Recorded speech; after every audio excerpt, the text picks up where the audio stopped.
Meus irmãos, eu os saúdo com a graça e com a paz de nosso Senhor Jesus Cristo, desejando que vocês todos estejam bem. Sei que os meus irmãos estão sendo cuidados pelo Senhor, sei que Deus está nos guardando, porque, como temos dito até aqui, nos ajudou o Senhor. Eu estou gravando esse vídeo aqui para compor esse momento do culto doméstico. Esse momento em que sei que os meus irmãos, impedidos da reunião da igreja, estão servindo a Deus em seus lares. Espero que este momento contribua com os meus irmãos e, nesta ocasião, nós vamos encaminhar os nossos estudos, as nossas exposições bíblicas de Atos dos Apóstolos, dedicados, como vocês sabem, aos primeiros 7 capítulos deste livro incrível do cânon das Escrituras Sagradas. Muito bem, vamos abrir a nossa Bíblia no livro de Atos dos Apóstolos, capítulo 1. Eu estou com Atos dos Apóstolos, capítulo 1. Nós vamos ler os versículos 9 a 11. Atos dos Apóstolos, capítulo 1, versículos 9 a 11, texto sagrado que diz assim: Ditas estas coisas, foi Jesus elevado às alturas à vista deles, e uma nuvem o encobriu dos seus olhos. E estando eles com os olhos fitos no céu, enquanto Jesus subia, eis que 2 varões vestidos de branco se puseram ao lado deles e lhes disseram: Varões galileus, por que estáis olhando para as alturas? Esse Jesus que dentre vós foi assunto ao céu, virá do modo como o vistes subir. Esse é o texto sagrado, nós vamos orar nesse momento. Senhor, nós te buscamos nesta hora, eu te busco no momento em que gravo esta mensagem.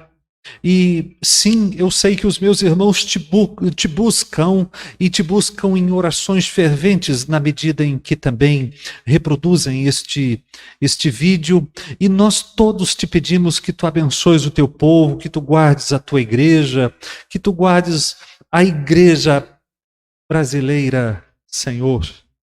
Que tu guardes, sim, esta grande nação, que tu visites este mundo em conflitos, em crise. Sim, Senhor, tenha misericórdia de todos nós. Mas nesse momento, a súplica que te fazemos é no sentido de que tu abras o nosso coração, que tu abras os nossos olhos para compreendermos a tua palavra, mas o fazermos de maneira edificante, santificadora, transformadora, Senhor. É o pedido humilde que fazemos a Ti, em nome de Jesus Cristo. Amém. E amém. Pois bem, meus irmãos, em nossa exposição anterior, nós assistimos um diálogo de Jesus com os discípulos em meio a uma refeição. O tema tratado na ocasião disse respeito ao reino de Deus. E naquela ocasião, Jesus corrigiu as falsas percepções dos discípulos com relação ao tempo da consumação do reino de Deus, à sua natureza, ao modo de sua expansão e à abrangência étnico-geográfica do reino de Deus. Tudo isso ficou lá naquele momento. Aqueles que estão reproduzindo este vídeo e não tiveram a oportunidade de ver o vídeo anterior, é para lá que eu os remeto, para que vocês estejam acompanhando o desenvolvimento do texto, o desenvolvimento dos primeiros 7 capítulos de Atos dos Apóstolos, e é exatamente esta a proposta para esse tempo em que estamos vivendo. A fim de avançarmos, não custa lembrar que a obra salvadora de Jesus contempla pelo menos 4 eventos cruciais, quais sejam: o nascimento de Jesus, a sua morte, a sua ressurreição e a sua ascensão. No tema anterior, no texto e a partir do texto anterior, na verdade, na primeira exposição que fiz de Atos dos Apóstolos, nós nos detivemos bastante sobre o grande tema da ressurreição de Cristo, não é? Mas agora aparece nesse texto que lemos o tema da ascensão.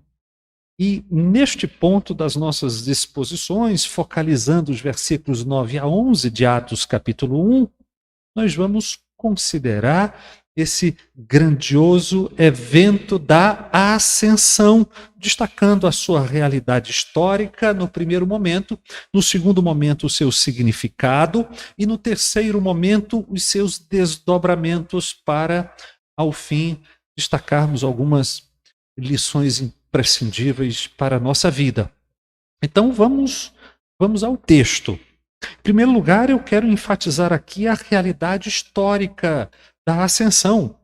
Lucas nos diz que após a ressurreição de Jesus, ele apareceu aos discípulos e ao final dos 40 dias nos quais estas aparições ocorreram, ele foi elevado às alturas. Note que o escritor sacro deseja que nós saibamos que os eventos salvíficos estão firmemente, meus irmãos, ancorados em realidades factuais. Quanto à ressurreição, ele disse que Jesus apresentou aos discípulos, como demonstramos aos irmãos em momento anterior, provas incontestáveis. E com relação à ascensão, não seria diferente e não foi diferente. A ascensão não foi uma visão mística, a ascensão não foi uma experiência de êxtase espiritual, não é? Vivida pelos discípulos. O escritor quer demonstrar que ela ocorreu em um dia, em um dia exato, em um lugar exato. O dia foi o 40º após a ressurreição. O lugar foi no entorno de Betânia, de acordo com Lucas capítulo 24, versículo 50, e mais precisamente ali, nas imediações do Monte das Oliveiras, como está em Atos capítulo 1, versículo 12. Perceba, é um fato histórico. Ele aconteceu em um dia e em um lugar. E Lucas relata a ascensão em 2 ocasiões. No Evangelho, ele diz que Jesus abençoava os discípulos e enquanto ia sendo elevado ao céu. Note qual é a cena: Jesus sendo elevado ao céu com mãos estendidas, abençoando os discípulos. Isso está em Lucas, capítulo 24, versículo 51. Em Atos, essa elevação ocorreu também à vista dos discípulos, até que uma nuvem o encobriu. É isso que está em Atos, capítulo 1, versículo 9, texto que nós lemos. Mas note aqui comigo que a ênfase em Atos dos Apóstolos recai sobre os momentos imediatamente posteriores. Lucas diz que os discípulos permaneceram com os olhos fitos no céu enquanto Jesus subia. No versículo 10, ficamos pensando o que os discípulos pensavam. Notem, o seu Senhor está subindo, está sendo elevado, se elevando, até que de repente o Senhor desaparece dos olhos dos discípulos porque uma nuvem o encobriu. E eles ficaram lá, com os olhos fitos no céu, enquanto Jesus subia. O que eles pensavam, não é? Talvez eles estivessem, digamos, perplexos ante o que viam. Ou talvez estivessem curiosos quanto ao que aconteceria em seguida. O que vai acontecer em seguida? O Senhor reaparece imediatamente para eles? Ou quem sabe eles não estivessem nesse momento tristes pela partida do seu Senhor, porque afinal de contas, eles o haviam perdido para a cruz depois de caminharem com o Senhor por cerca de 4 anos. Depois eles haviam recebido novamente o seu Senhor na ressurreição, para agora voltarem a perdê-lo na ascensão. Bom, de todo modo, o texto diz que os olhos dos discípulos estavam fitos no céu enquanto Jesus subia. Foi naquele instante de perplexidade, de consternação, que apareceram, segundo Lucas, 2 varões vestidos de branco, certamente comissionados para instruir os discípulos naquela ocasião em especial. Os tais varões eram, sem sombra de dúvida, mensageiros angélicos em forma humana, uma espécie de epifania angélica, cuja manifestação ocorreu com frequência nos ministérios de Jesus e dos apóstolos. Note que uma manifestação muito semelhante ocorreu às mulheres que foram ao túmulo no domingo da ressurreição. Isso está narrado por Lucas no Evangelho de Lucas, capítulo 24. Elas estavam lá no túmulo, perplexas, porque não acharam o corpo de Jesus. E naquele momento, 2 varões com vestes resplandecentes fizeram, digamos, uma pergunta, claro que uma pergunta retórica: por que buscais entre os mortos ao que vive? Claro que isto é uma pergunta retórica, e depois eles afirmaram aquelas mulheres: ele não está aqui, mas ressuscitou. Lembrai-vos de como vos preveniu estando ainda na Galileia. Veja que, nesse caso, os anjos redirecionam o olhar das mulheres, como que dizendo: parem de buscar Jesus no túmulo. Creiam no que ele havia dito quanto à ressurreição no 3º dia. Então veja que nós temos anjos, 2 varões que aparecem às mulheres no túmulo, no domingo da ressurreição, redirecionando-as. Semelhantemente, após a ascensão, imediatamente após a ascensão, 2 anjos fizeram também uma pergunta, claro que uma pergunta retórica, não é? Varões galileus, por que estáis olhando para as alturas? Claro que os anjos não querem resposta, eles querem atenção. E em tom bastante gentil, mas de reprimenda, eles afirmaram o seguinte, como está em Atos capítulo 1, versículo 11: esse Jesus que dentre vós foi assunto ao céu, virá do modo como o vistes subir. Parece-me que a ideia é esta. Como se os anjos dissessem para aqueles discípulos atordoados, perplexos, consternados: embora vocês não devam se deter com tempos e épocas que o Pai reservou por sua exclusiva autoridade, saibam que Jesus virá. Ele virá para consumar o reino e virá do modo como o viste subir. Ele pôde subir, ele pode voltar, mas até lá o Senhor já lhes informou sobre o que devem fazer. Voltem a Jerusalém, recebam o Espírito Santo e preguem o Evangelho às nações. Lucas nos diz, por fim, que os discípulos voltaram a Jerusalém. Isso está em Atos, capítulo 1, versículo 12. Em Lucas, capítulo 24, versículo 52, o mesmo escritor diz que os discípulos voltaram para Jerusalém tomados de grande júbilo,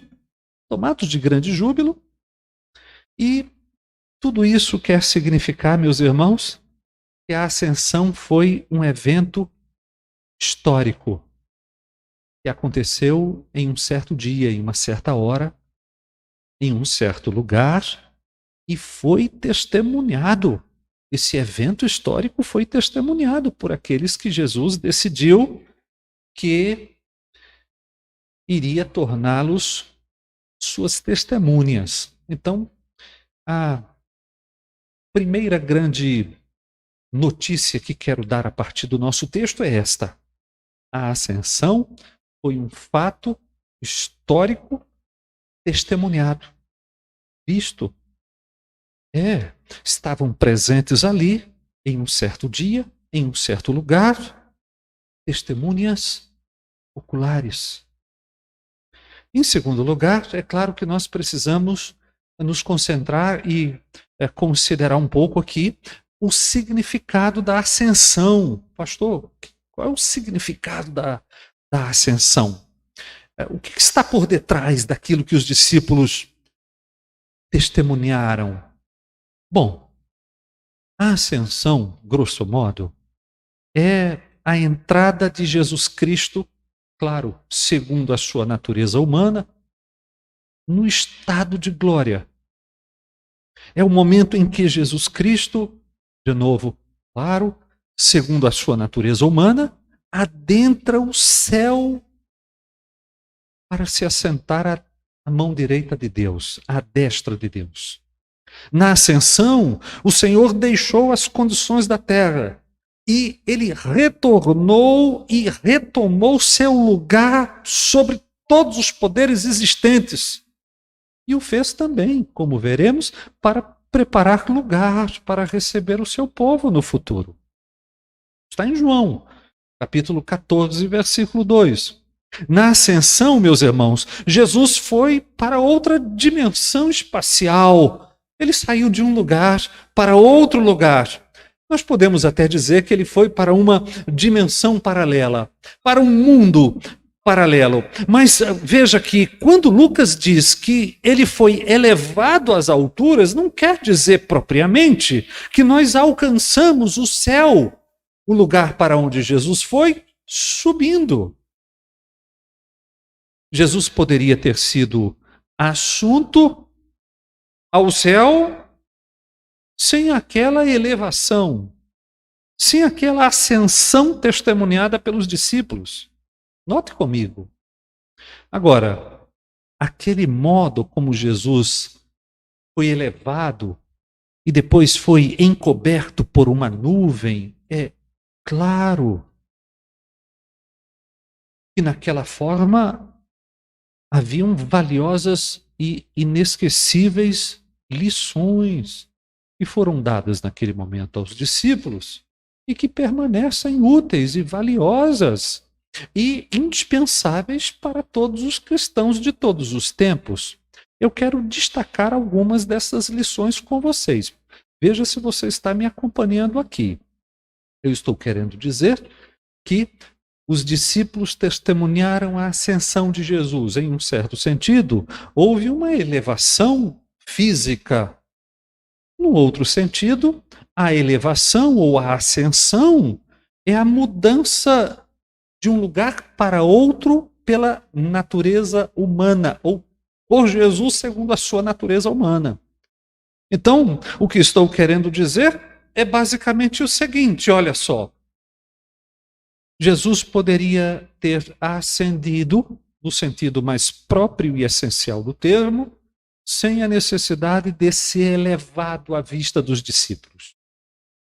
Mas o que estou querendo dizer é o seguinte: por que Jesus se elevou daquela maneira na presença dos discípulos no momento da ascensão? Bom, é claro que aquela forma como Jesus fez, aquela forma como Jesus ascendeu, se elevou, os abençoou e por fim foi encoberto por uma nuvem,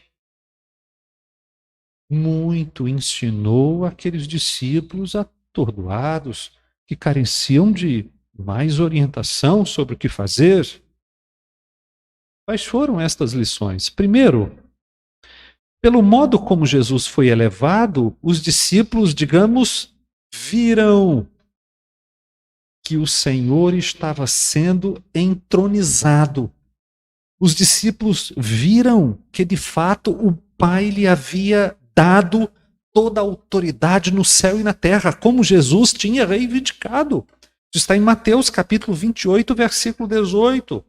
Naquela ocasião, os discípulos viram que Jesus havia retomado aquela glória que compartilhou com o Pai desde toda a eternidade. Esta glória é mencionada na oração sacerdotal em João capítulo 17, versículo 5. Então, talvez você esteja perguntando assim, mas pastor, se Jesus não precisava para retomar a sua glória, daquela elevação à vista dos discípulos, por que ele escolheu fazer daquele modo? É isso que eu estou tratando. E a primeira resposta foi demonstrado, foi apresentado aos olhos daqueles discípulos que Jesus de fato havia sido entronizado, que ele havia retomado a sua autoridade, que ele havia retomado a glória que compartilhou com o Pai desde toda a eternidade, tudo isso segundo a sua natureza humana.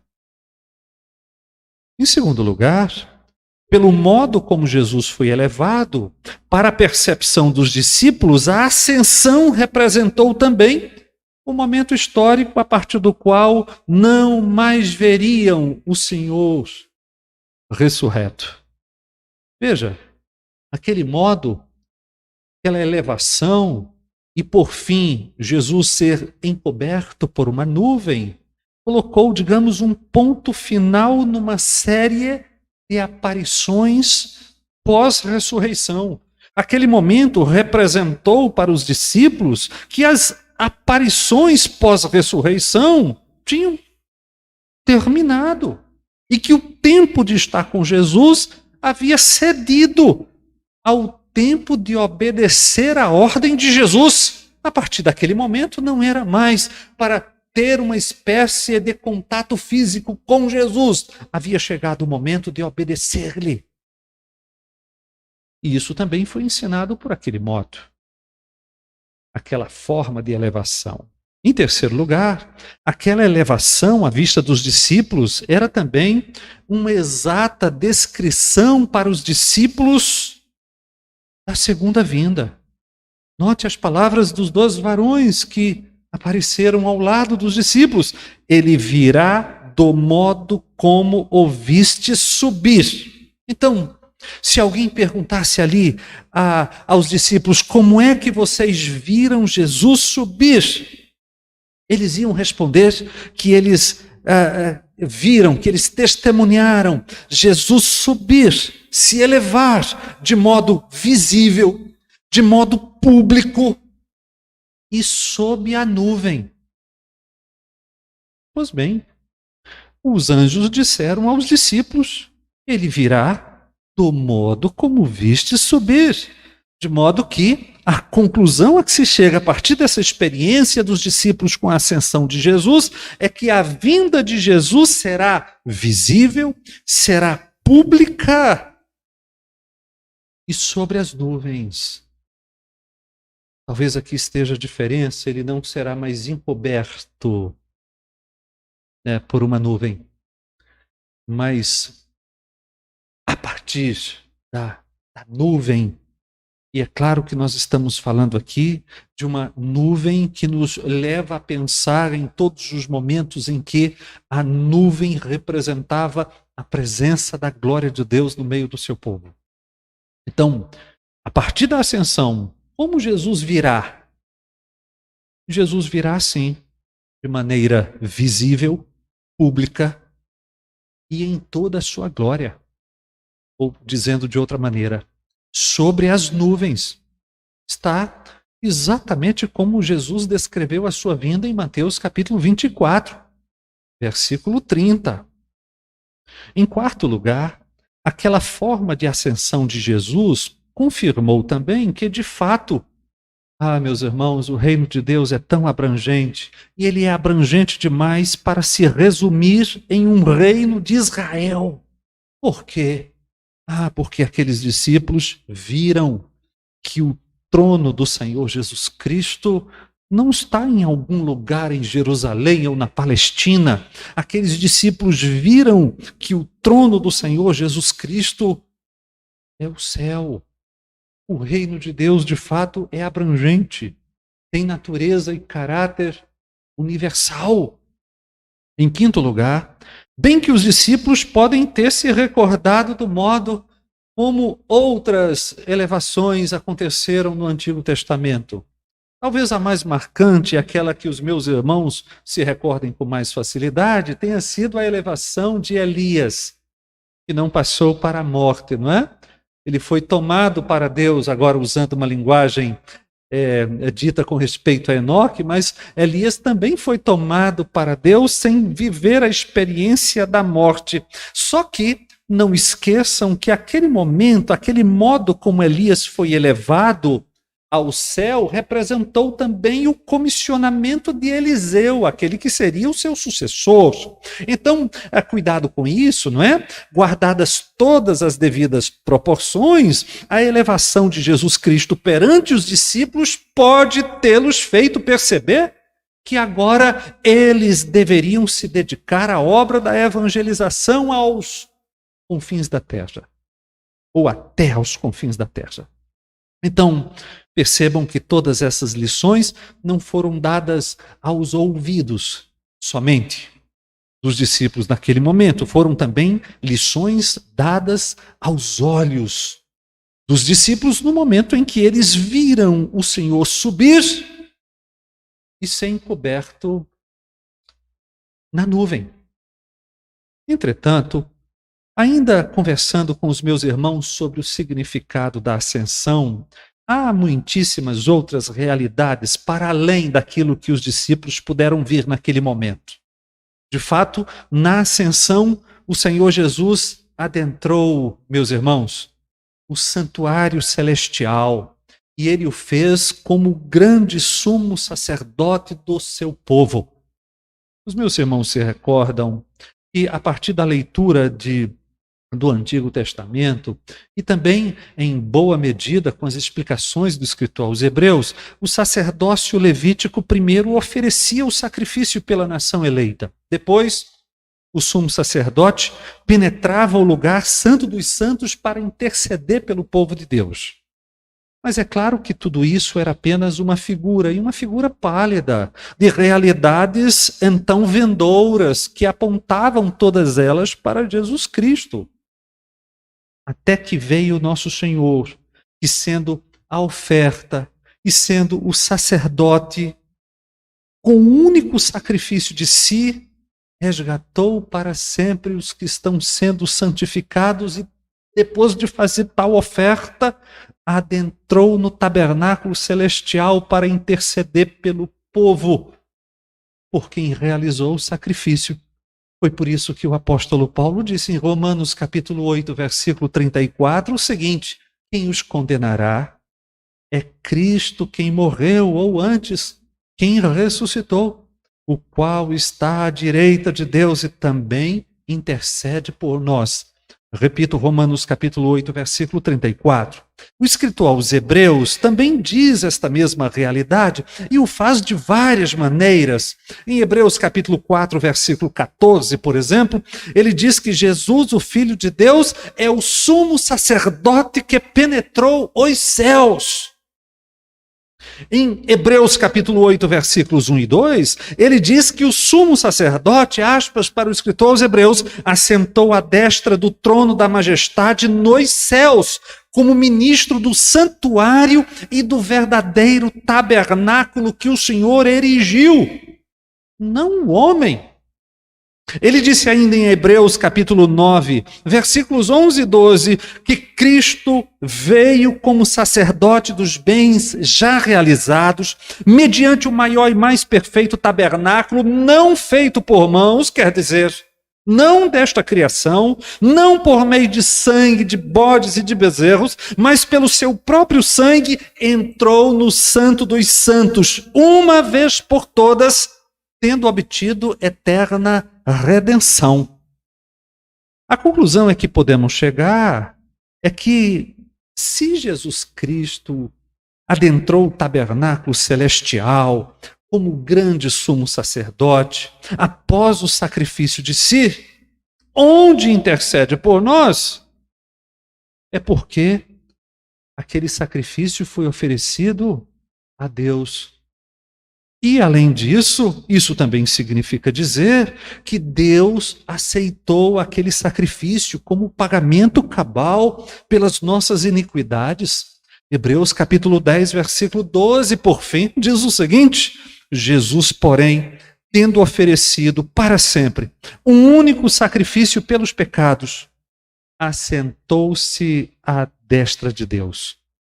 Além disso, meus irmãos, não apenas o sumo sacerdócio eterno de Jesus Cristo é consumado e demonstrado na ascensão. Na ascensão se evidencia igualmente que Jesus Cristo é o Rei dos reis, que possui autoridade para governar de modo absoluto o universo que ele criou e que é dele o trono eterno prometido a Davi. Esta foi, por exemplo, a interpretação que o apóstolo Pedro deu ao Salmo 110, versículo 1, em seu sermão no dia de Pentecostes, como está em Atos capítulo 2, versículos 34 a 36. Olha o que diz nesse texto, Atos capítulo 2, versículos 34 a 36. Porque Davi não subiu aos céus, mas ele mesmo declara. E aí nós temos a citação do Salmo 110, versículo 1. Disse o Senhor ao meu Senhor: assenta-te à minha direita, até que eu ponha os teus inimigos por estrado dos teus pés. E então Pedro conclui: esteja absolutamente certa, pois, toda a casa de Israel, de que a este Jesus que vós crucificastes, Deus o fez Senhor e Cristo. E esta verdade também foi descrita pelo evangelista Marcos, no segundo evangelho canônico. O relato de Marcos da ascensão está em Marcos capítulo 16, versículo 19. Ele diz: de fato, o Senhor Jesus, depois de lhes ter falado, foi recebido no céu e assentou-se à destra de Deus. Marcos capítulo 16, versículo 19. Mas, por fim, não só como grande sumo sacerdote e como rei dos reis, o Senhor Jesus Cristo, exaltado à direita de Deus, também mantém a sua obra profética por meio do Espírito Santo. Foi após a entronização de Jesus Cristo que ele então enviou o Espírito para conduzir os apóstolos a toda a verdade, para movê-los à pregação das Escrituras, como o faz ao longo da história da igreja por meio dos ministros do Evangelho. E, além disso, o Senhor Jesus fez da igreja e faz da igreja, sempre fará da igreja, a coluna e baluarte da verdade. Em resumo, eu digo para os meus irmãos, porque Jesus é o nosso sumo sacerdote, nós temos vida eterna. Porque ele é o nosso rei, ele conduz-nos e governa sobre o seu povo, e o seu povo, estando o nosso triunfo final e eterno, posto muito acima de toda e qualquer dúvida ou adversidade. E também, porque Jesus Cristo é o nosso profeta, a sua doutrina há de ser mantida incólume através dos séculos no repositório da igreja. Então, em primeiro lugar, nós conversamos com vocês sobre a realidade histórica, o fato, a realidade factual, alguma coisa que aconteceu em determinado dia, hora, lugar e que foi testemunhada. Muito bem. Em segundo lugar, nós conversamos sobre o significado da ascensão, as lições que os discípulos colheram ao ver aquele modo de elevação do Senhor Jesus. E, por fim, o que de fato a ascensão representou em termos do tríplice ofício de Jesus. Jesus como sumo sacerdote, como rei e como profeta. Por fim, precisamos também responder algumas perguntas a respeito dos desdobramentos da ascensão. Pastor, quais são os desdobramentos? Quais são as consequências da ascensão? O que se espera uma vez que a ascensão aconteceu? Meus irmãos, são muitos os desdobramentos do evento salvífico da ascensão, dentre os quais eu quero ressaltar para vocês a posterior descida do Espírito Santo, a eficácia da grande comissão, o futuro relacionamento dos discípulos com Jesus e o caminho aberto por ele, através da ascensão para o seu povo. Vamos por partes, porque eu quero tratar desses desdobramentos aqui de maneira sucinta para vocês. Em primeiro lugar, notemos que há uma relação entre a ascensão e a descida do Espírito Santo.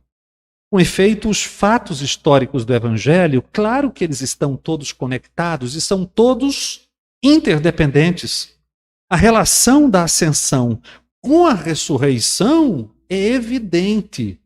Segundo Louis Berkhof, a ascensão consuma a ressurreição, sendo a ascensão o complemento da ressurreição. Hermann Bavinck, por sua vez, diz o seguinte: a transição de Cristo para a vida superior na glória começou na ressurreição e foi aperfeiçoada na ascensão. Por outro lado, a ascensão é o pré-requisito necessário à dádiva do Espírito. Foi isso que Pedro disse em Atos capítulo 2, versículo 33. Aproveita essa leitura. Abre aí, por favor. Em Atos capítulo 2, versículo 33, nós temos o seguinte, exaltado, pois, à destra de Deus, ou seja, elevado às alturas, assunto aos céus, depois que Jesus retoma o seu trono, retoma a glória segundo a sua natureza humana, que ele havia compartilhado com o Pai desde toda a eternidade. Depois da ascensão de Jesus, então Pedro continua dizendo: tendo recebido do Pai a promessa do Espírito, derramou isto que vedes e ouvis. Isso só pode querer significar, meus irmãos, que sem a ressurreição não teria havido ascensão, mas também, se não tivesse havido ascensão, não teria havido derramamento do Espírito Santo. Em segundo lugar, percebam também que da ascensão dependia o cumprimento da grande comissão. Porque Jesus se assentou à destra da majestade, os discípulos deveriam ter por certo que a grande comissão seria uma tarefa bem-sucedida. Então, que eles voltassem a Jerusalém, que aguardassem a promessa do Pai, porque o Espírito de fato viria, e que eles testemunhassem até os confins da terra. Veja que a autoridade do Jesus entronizado é o fundamento do cumprimento da grande comissão. E essa relação entre a autoridade de Jesus e a grande comissão foi também percebida ali por Mateus, cujas palavras de Jesus ele anotou em Mateus capítulo 28. Mateus capítulo 28, versículos 18 e 19. O texto diz assim, Jesus, aproximando-se, falou-lhes dizendo: toda autoridade me foi dada no céu e na terra. Ide, portanto, fazei discípulos de todas as nações. Eu não sei se você está percebendo comigo, mas é a autoridade de Jesus, uma vez entronizado, a autoridade que alcança até os confins da terra, que estabelece a eficácia e a base de confiança da igreja, no sentido de que ela deve missionar até os confins da terra. Por que a igreja missiona até os confins da terra? Porque a Jesus, segundo a sua natureza humana, foi dada autoridade no céu e na terra. Em terceiro lugar, eu quero que nós aprendamos também que a comunhão de Jesus com os discípulos não sofreu nenhum tipo de solução de continuidade na ascensão. É possível que esta lição também tenha, ou pelo menos não tenha sido apreendida naquele momento. Porque, de todo modo, também em consonância com a ascensão, é necessário lembrar que ela não ocorreu para prejuízo dos discípulos, meus irmãos. Nem ocorreu para prejuízo da comunhão dos discípulos com ele. Essa percepção equivocada, em parte, parece ter sido o motivo da desolação dos discípulos. Vocês se recordam? Eles ficam com olhos fitos no céu, vendo Jesus se elevar e, de repente, ser encoberto numa nuvem. E eles permanecem lá como a dizer, nós vamos ficar sem ele. Nós estamos ficando sem ele. Pronto, ficamos sem ele. Entretanto, o Senhor desaparece fisicamente, mas os discípulos haveriam de ser confirmados na comunhão com ele e fortalecidos no Espírito Santo. Foi isto que fez Hermann Bavinck dizer as seguintes palavras, aspas para Bavinck: física e localmente restrito, o contato limitado ao espaço e ao tempo com Jesus, agora, com a ascensão, abre caminho para uma comunhão espiritual, para uma comunhão interior, para uma comunhão profunda, uma comunhão indestrutível e uma comunhão eterna. Então, por enquanto, eu estou querendo apresentar para vocês a realidade de que a comunhão entre Jesus e os discípulos não sofreu nenhum tipo de solução de continuidade por ocasião ou em consequência da ascensão. Em quarto lugar, também não percamos de vista que pela ascensão Jesus abriu caminho ao seu povo. Veja-se que, além de tudo que já foi dito, a ascensão de Jesus Cristo abriu caminho para a ascensão daqueles que estão nele, unidos a ele e em comunhão com ele.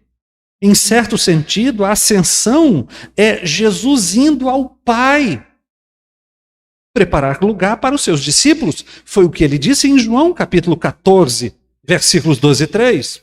Além disso, se lembrem de Atos, capítulo 7, versículos 55 e 56, que Estevão recebeu uma visão da glória de Deus e de Jesus em pé, à direita de Deus. O que nós precisamos concluir com esta visão de Estevão? Logo ali, imediatamente antes de morrer. Note ali que Estevão vê Jesus em pé como uma espécie de padrão daquele que sofreu e foi vindicado por Deus e que, portanto, abriu o caminho para as testemunhas de Jesus, para as testemunhas dele, inclusive martirizadas.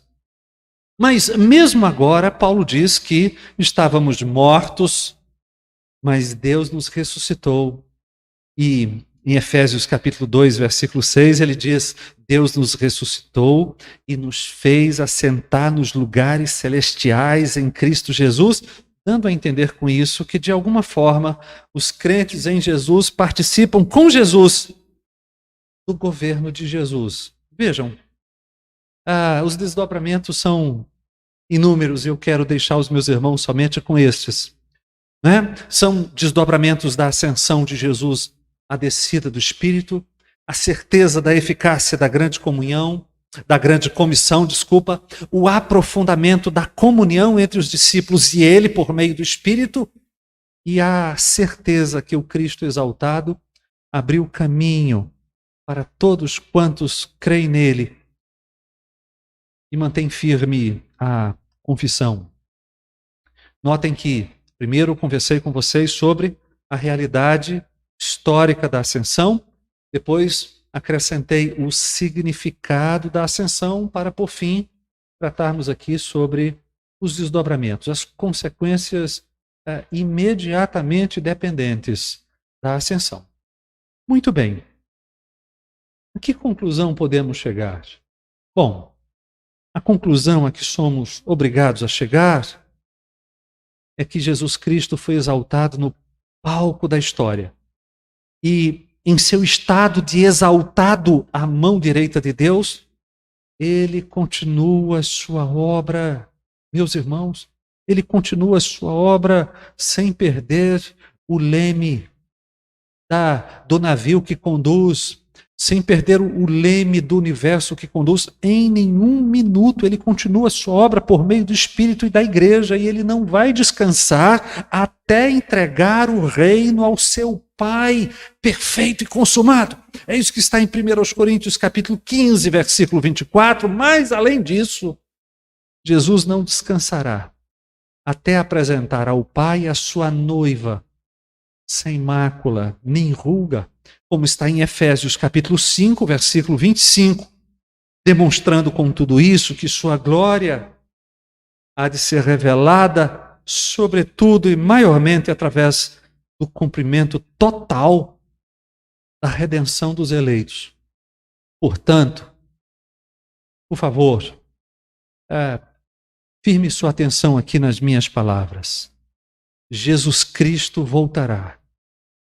E, segundo os anjos disseram àqueles discípulos atordoados, ele voltará do modo como o viste subir, ou seja, de forma visível, pública e em glória, sobre as nuvens. Agora, por favor, muito cuidado, porque nesse terreno nós devemos evitar alguns extremos perigosos. Eu quero destacar alguns deles para os meus irmãos. Primeiro, evitemos aquela excessiva especulação com relação às últimas coisas, com relação aos sinais dos tempos, que é própria daquela, eu digo, essa especulação é própria daquela curiosidade inútil, de ficar querendo ver cumprimento de profecias bíblicas a cada fato que ocorre no presente.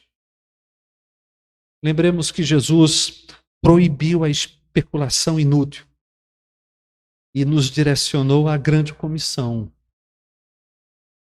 Não é para especular, é para servirmos a Ele.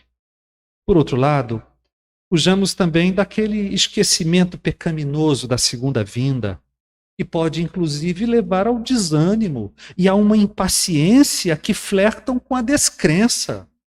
A segunda vinda, segundo o apóstolo Pedro, apenas parece demorar. Na verdade, esta aparente demora, segundo Pedro, não é demora. Não é. É apenas uma concessão da bondade divina, a fim de que haja tempo suficiente para o recolhimento e conversão de todos os eleitos de Deus de todos os tempos. Também evitemos, meus irmãos, o extremo daquela contemplação religiosa que paralisa e que nos impede de agir em nome do Senhor. Vocês se recordam que Pedro, Tiago e João quiseram estar com Jesus no Monte da Transfiguração e ali ficar. Os discípulos se entristeceram ante a partida de Jesus. E isso fica bastante claro no grande discurso de Jesus no cenáculo, na quinta-feira da paixão, segundo o relato de João. Jesus está a todo instante combatendo a tristeza dos discípulos, porque há uma percepção de que os discípulos estão perdendo o seu Senhor. Agora, na ascensão, eles permaneceram com os olhos fitos em Jesus, enquanto Jesus se elevava à vista deles, até que Jesus foi encoberto por uma nuvem, mas em todos esses momentos havia algo a fazer. Em todos aqueles momentos, embora fossem encorajadores, não foram dados aos discípulos como se fossem a realidade final das coisas. Semelhantemente, após a ascensão, os anjos disseram isso para os discípulos, né? Por que vocês estão aí? Voltem para Jerusalém, aguardem o Espírito Santo, testemunhem o Evangelho, ou do Evangelho a todas as nações. Agora, por favor, cuidemos, porque, por outro lado, nós precisamos evitar o ativismo. E Por ativismo, eu quero dizer aquele ativismo que não é um serviço a Cristo. Cuidemos para que o ativismo não nos faça perder de vista toda a missão cristã e não perdermos de vista o fato de que toda a missão cristã só faz sentido quando em comunhão e a serviço do Cristo exaltado por meio do Espírito. Note, sim, há uma contemplação religiosa paralisante de um lado, mas por outro lado, há também um ativismo inócuo.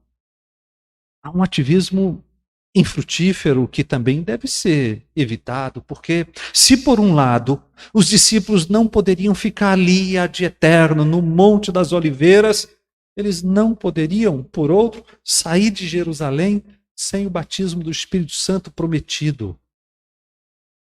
Comunhão com Jesus não paralisa, meus irmãos. Ativismo em nome de Jesus, por outro lado, não significa necessariamente comunhão com Ele e serviço a Ele. Que o Senhor abençoe a leitura da sua palavra e traga para o nosso coração direção, também para os nossos próprios momentos dificílimos. Cuidado para não ficar com olhos fitos no céu demasiadamente e esquecer da grande comissão. Mas também, por outro lado, cuidado para não querer sair de Jerusalém sem o Espírito Santo, porque se assim o for, não será um serviço a Cristo. De fato, Deus abençoe a leitura da sua palavra, abençoe os meus irmãos reunidos em seus lares e nos dê de novo a oportunidade de, reunidos como igreja, servi-lo. Falemos com Deus nesse momento. Senhor, muito obrigado, muitíssimo obrigado por esta ocasião, obrigado porque Tu nos dás ainda a oportunidade para em nossos lares Te buscarmos nesses tempos difíceis com esta pandemia brutal. Louvado seja o Teu grandíssimo nome por Tua palavra, porque por meio dela Tu nos orientas, Tu nos fortaleces e Tu nos consolas. Nós oramos em nome de Jesus Cristo. Amém. Meus irmãos, recebam o meu fortíssimo abraço.